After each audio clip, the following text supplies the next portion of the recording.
Bienvenidos, bienvenidas a esta nueva clase de Introducción a la Ciencia Política. Soy Eugenia Winchulev y en esta oportunidad los voy a acompañar para que trabajemos en el abordaje de conceptos referidos a, qué es el gobierno, ¿sí?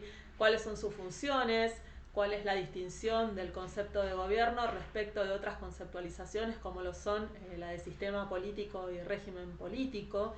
¿Sí? Y también vamos a problematizar acerca de las distintas formas de gobierno. En particular nos vamos a centrar en conocer un poco las características de lo que es el parlamentarismo, el presidencialismo y un modelo híbrido que conjuga ambos que se conoce como semipresidencialismo. ¿Sí? Son todas formas de gobierno preeminentemente occidentales que han ido adoptando los estados desde su conformación como tales. Para esta clase entonces lo que vamos a hacer es trabajar con dos materiales, ¿sí?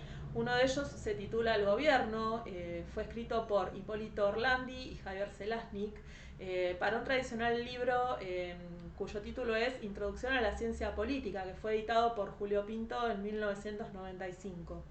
Y el otro material es el texto que se titula Parlamentarismo y Presidencialismo, que fue producido por el politólogo norteamericano John Carey.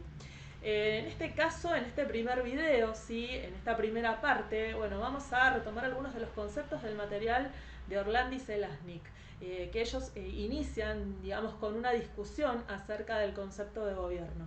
También identifican, ¿sí? Distintas formas de aproximarse a lo que sería la definición y el estudio del gobierno, y los van caracterizando históricamente, ¿sí? A través de distintas teorías que se han desarrollado en la ciencia política y que además ustedes han trabajado en clases anteriores. ¿Sí?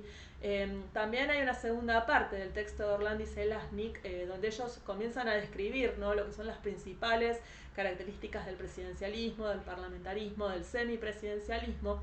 Nosotros esa parte, digamos, y las explicaciones de cada modelo las vamos a volver a retomar en lo que sería el segundo video, ¿sí? Cuando avancemos con el texto de Carey. Así que arrancamos. La idea de gobierno es una de las que posee mayor centralidad y antigüedad dentro de la historia del pensamiento político. Implica una polisemia, ¿sí? Hay una falta de acuerdo respecto al significado del concepto. Lo que tiene que ver con los conceptos de gobierno y política están vinculados porque el gobierno hace referencia al eje a partir del cual se procede a ejercer el poder en una sociedad determinada.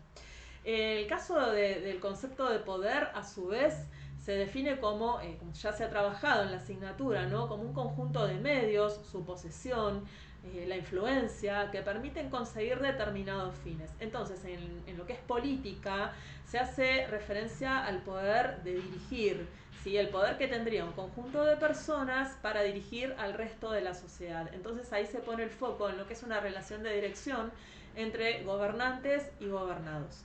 Con el advenimiento de la modernidad y de la democracia se incorporó al pueblo como soberano, ¿sí?, a través del ejercicio de la voluntad general, y allí es donde los gobernantes se transforman en representantes. Entonces el gobierno toma un papel de núcleo, ¿no?, es central, sin el cual sería muy difícil poder pensar en una dimensión propia de la política. De todos modos nos seguimos preguntando, ¿sí?, algunas cuestiones tales como, a ver, ¿para qué se gobierna? ¿Cómo se gobierna? ¿Quiénes pueden gobernar o administrar? ¿Cómo se administra eficientemente? ¿Cómo se legitima a quien gobierna? ¿Y cómo se legitiman las decisiones que toma? ¿Sí? Entonces, para analizar algunos de estos interrogantes, los autores identificaron tres perspectivas. En primer lugar, el gobierno como un conjunto de actores, entendido, ¿sí?, como un conjunto de individuos que ejercen el poder de autoridad, de liderazgo oficial en un sistema político. O sea, se trata de las autoridades, que son titulares de los roles que poseen autoridad. En segundo lugar, el gobierno como conjunto de funciones. Aquí se va a problematizar en la distinción clásica entre dirección política y administración, entendida la primera como de naturaleza innovadora, que está sujeta a discrecionalidad de quienes detentan el poder, mientras que la segunda implica, digamos, lo que es el conjunto de funcionarios de la administración pública que ejecutan decisiones que se adoptan. y luego el gobierno como conjunto de instituciones. Y allí se analiza el gobierno desde la mirada de lo que es diseño institucional, ¿sí? Posicionando el ejercicio del gobierno en lo que sería un sistema de interrelaciones entre actores políticos en el marco de un régimen político y a su vez de un sistema político. Cuando se hace mención al gobierno como un conjunto de actores, aquí el foco se pone en las personas que ejercen el poder político y determinan la orientación política en una sociedad. Entonces debemos prestar atención a la cuestión del poder de autoridad. Para ello debemos retomar la definición de Weber y caracterizar a la organización política como una asociación de dominación, cuya existencia en un territorio está garantizada por la amenaza y la posibilidad de sancionar a través de la aplicación de fuerza física por parte de quienes gobiernan. O sea, se puede establecer una vinculación entre el concepto de gobierno y el de fuerza. Y en este sentido, ¿sí?, la característica distintiva del gobierno político es el monopolio del uso de la fuerza legítima y el control de los instrumentos de coerción plasmados en las fuerzas de seguridad, por ejemplo si hablamos a nivel interno, o fuerzas armadas si hablamos de defensa externa. Sin estos controles, ¿sí?, las acciones de gobierno pierden su garantía de ser obligatorias y en este caso se puede caer en la ingobernabilidad. Entonces, el poder de autoridad se encuentra en un punto intermedio, sí, se puede decir que se halla en un punto intermedio.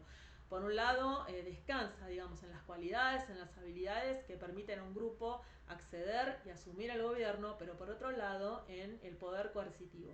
Orlandi Zelaznik menciona estos aspectos, ¿sí?, para luego finalmente abordar una pregunta, y que es a quienes se les reconoce el derecho de gobernar en un régimen político moderno. Así es como llegan a la cuestión de la legitimidad, ¿sí?, que representa en definitiva los mecanismos de apoyo a través de los cuales los gobernados confieren o invisten de autoridad a determinadas personas. En las sociedades modernas hay tres dimensiones de legitimidad. La dimensión genética establece la manera en que los gobernantes llegan al poder a través de mecanismos de designación de autoridades que los gobernados aprueban. La dimensión funcional se relaciona con la eficiencia y eficacia del gobierno para generar resultados que beneficien al conjunto social, administrando correctamente recursos finitos. Habla de la capacidad del gobierno, en definitiva, para satisfacer las demandas de actores de la comunidad en el sentido de garantizar la gobernabilidad política, que se verá cuestionada si no se producen los resultados esperados, que por lo general se presentan como promesas de campaña. Y en cuanto a la dimensión legal, bueno, aquí las leyes definen la legitimidad propia de los sistemas políticos modernos, ¿no? Entonces, objetivan el poder político a través de derecho positivo, plasmándolo en la organización de instituciones. El gobierno se convierte así en el poder de autoridad formalizado en el orden constitucional y establece además órdenes de jerarquías entre estamentos del gobierno. En la dimensión legal debemos tener también en cuenta otras dos cuestiones. Por un lado, el paso de la idea de gobierno centrada en actores, ¿sí?, que implica un poder más de corte subjetivo, a otra centrada en instituciones, donde el poder se ve objetivado. Bueno, esto se vio acompañado por lo que se denomina racionalización del poder político, ¿no?, que finalmente cristalizó en la idea de Estado de Derecho y de gobierno constitucional. En este caso se impusieron limitaciones al gobierno, pero por otro lado se le confirió legitimidad. Y después, algo a lo que se debe prestar atención también es que en un gobierno institucionalizado, ¿sí?, los actos de los gobernantes jamás se realizan, digamos, en nombre propio, sino que se efectúan a partir de la autoridad que está conferida por el cargo. Entonces, ese poder de autoridad se convierte en un derecho de control político que se define por lo que se denomina investidura. De esta manera, por un lado, se puede analizar entonces cómo se constituyen los gobiernos, luego cómo el gobierno en ejercicio se va legitimando a través de las decisiones que se adoptan y además cómo las leyes dan un marco legal para todas estas interacciones. Luego, Orlandi y Zelaznik analizan el gobierno como un conjunto de funciones. Como comenté antes, si ellos focalizan en la distinción entre dirección política y administración, o lo que conocemos como burocracia. La primera se orienta a lo que es la toma de decisiones, surge de la subjetividad del político electo como representante y por ello también está sujeta a su discrecionalidad. Pero por supuesto se deben establecer a su vez mecanismos de consenso que están marcados por negociaciones, acuerdos políticos, ¿sí? En este caso la responsabilidad es de tipo político. En el caso de la administración, por el contrario, allí estas actividades se definen más por tareas repetitivas que no implican y no necesitan de iniciativa política y que se van dando en un ambiente que está definido por normas y por protocolos de funcionamiento. Entonces, la responsabilidad es de orden legal, de que se cumpla con las funciones que están asignadas. A lo sumo, hay que negociar aspectos que vinculen, digamos, a una nueva administración con gestiones anteriores en cuanto al modo de hacer las cosas, por ejemplo, los mecanismos de realizar un trámite. Pero no hay iniciativa política. Y aquí nos preguntamos cómo se vinculan. Bueno, la eficacia en la dirección política va a depender, ¿sí?, en gran parte de la posibilidad de contar con una administración del poder que incluya funcionarios especializados en diversas áreas. El grado de eficiencia incide, en definitiva, sobre la legitimación del orden político y la autoridad del gobierno. Porque, bueno, el gobierno dirige políticamente, pero la burocracia es la que permite que las directivas tengan una aplicación concreta. En el caso de los autores, allí ellos analizan que se pueden estudiar las funciones del gobierno desde una mirada cualitativa que verifique la diversificación o la reducción de las funciones del gobierno para ver si se van ampliando históricamente o no. Y desde un enfoque más cuantitativo, ¿sí?, cuantificable, se puede poner el foco y ver si se varía, por ejemplo, la cantidad de intervenciones gubernamentales o cómo se va plasmando esto a través de indicadores que permiten hacer un seguimiento. Por ejemplo, lo que sería el seguimiento del gasto público a partir del presupuesto de un periodo anual. Y por último, Orlandi y Zelaznik analizan el gobierno como un conjunto de instituciones. Aquí vamos a proceder a caracterizar diferencias que existen entre el gobierno, régimen político, sistema político, que muchas veces se consideran como sinónimos, especialmente desde la opinión pública, pero no lo son, ¿sí? Vamos a partir de que el sistema político es el conjunto, la globalidad de instituciones, grupos y procesos políticos que tienen interdependencia y gravitan en la escena política de un estado determinado.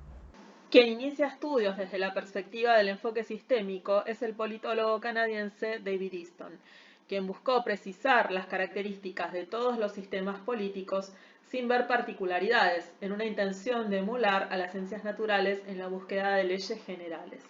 Por ello, compara el sistema político con una computadora que recibe demandas y las transforma en políticas públicas. De acuerdo con Easton, hay un mecanismo que registra las demandas y articula los apoyos para que el sistema pueda activarse y regular el flujo de decisiones en una retroalimentación permanente. Pero el enfoque resulta insuficiente. Gabriel Almond, politólogo estadounidense, pionero en política comparada, consideraba que el sistema político propuesto por Easton implicaba un excesivo nivel de generalidad. Entonces, intentó complejizar el análisis identificando estructuras encargadas de cumplir algunas funciones, entre ellas la de articulación y selección de intereses, combinación o incorporación de intereses, elaboración de reglas, aplicación de reglas, adjudicación de reglas y comunicación de actividades. Esto implica un avance en la identificación de aquellas instituciones que participan del intercambio político, que intervienen en la definición de la agenda política, que jerarquizan temas, que legislan sobre los mismos. Posteriormente, el jurista y politólogo francés Maurice Duverger aborda el sistema político como el conjunto del sistema social estudiado bajo la perspectiva de los aspectos políticos, o sea, como el conjunto de instituciones que pertenecen al régimen político y sostienen interacciones con factores sociales. Con ello, procede a incluir al régimen político en una generalidad mayor. Finalmente, el politólogo italiano Leonardo Morlino brinda un enfoque original en el que concibe al sistema político coexistiendo con otros subsistemas, tales como el económico o el cultural, o sea, en el marco de un sistema social más amplio. Pero no observa las transacciones que tienen lugar entre el sistema político y su ambiente, como sucedía con las demandas sociales que categorizaba Easton, sino que distingue los componentes institucionales de los sistemas políticos. En este caso, distingue a la comunidad política, que incluye ideologías, valores, creencias de una sociedad determinada, personas y grupos activos y estructuras tales como los partidos políticos. Luego, identifica al régimen político y también a las autoridades, o sea, a los titulares de roles con autoridad. Dentro del régimen político, bueno, allí hay un conjunto de estructuras de autoridad que toman y aplican decisiones. También vemos y se observan normas y procedimientos formales y no formales para la toma de decisiones y para designar estructuras de autoridad, y también ideologías, valores y creencias que se cristalizan en normas y estructuras y procedimientos del régimen, que por ejemplo luego se convertirán en legislación que a su vez puede crear nuevas estructuras institucionales para canalizar alguna demanda social. Así se identifica al gobierno como un conjunto de instituciones en el nivel de las estructuras de autoridad. Vemos, por ejemplo, la distinción entre toma y aplicación de decisiones.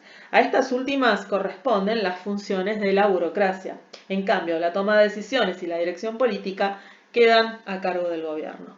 De esta forma se delimita entonces el ámbito del concepto. El gobierno forma parte de las estructuras de toma de decisiones que posee el régimen político de un sistema político dado. Los autores finalizan este apartado preguntándose cuáles son las estructuras de toma de decisiones que forman el gobierno. Desde la mirada de un gobierno en sentido amplio, se trataría del conjunto de sujetos con poder de autoridad y órganos políticos del Estado a los que institucionalmente les está confiado el ejercicio, administración y control del poder político, en este caso, poder ejecutivo y poder legislativo. En cambio, desde otra mirada, de gobierno en sentido estricto, bueno, allí solo se trataría del órgano particular de las estructuras de toma de decisiones, que en este caso lo conformaría el Poder Ejecutivo. Desde ambas miradas, bueno, todo esto va a depender también del tipo de régimen político. O sea, esto es si se trata de un presidencialismo, de un parlamentarismo, de un semipresidencialismo. Y bueno, allí es donde ambos autores comienzan a trabajar en el texto todo lo referente a las formas del gobierno. Esto es lo que nosotros vamos a abordar en el siguiente video, así que nos vemos en un rato.